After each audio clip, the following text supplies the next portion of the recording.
زارا نور عباس کا ملک بات، video viral ہونے کے بعد اداکارہ کو وضاحت دینا پڑ گئی۔ پاکستانی ڈرامہ انڈسٹری کی معروف اداکارہ زارا نور عباس کو اپنے نئے ڈرامے کے لیے شوٹ کی گئی ملک بات کی ویڈیو پر انٹرنیٹ صارفین کی تنقید کے بعد وضاحت دینا پڑ گئی ہے۔ زارا نور عباس کی ایک ویڈیو گزشتہ دنوں سے انٹرنیٹ پر خوب وائرل ہو رہی ہے، جو نجی ٹی وی پر نشر ہونے والے ان کے نئے ڈرامے کی شوٹنگ کے دوران بنائی گئی ہے، جس کے ایک سین میں اداکارہ تالاب میں دودھ سے غسل لینے کے لیے اتر رہی ہیں۔ تاہم انٹرنیٹ صارفین دودھ کے غلط استعمال پر شدید تنقید کر رہے ہیں۔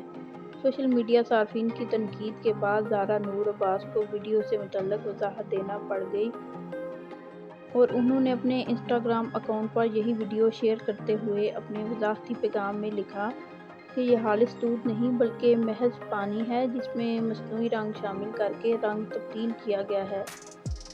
سوشل میڈیا صارفین نہ صرف دودھ کے غسل بلکہ ڈرامہ میں دکھائی جانے والی رسم پر بھی نالاں ہیں۔ ان کا کہنا ہے کہ ایسی رسومات ہمارے مذہب کا حصہ نہیں بلکہ یہ ہندو مذہب کی رسم ہے۔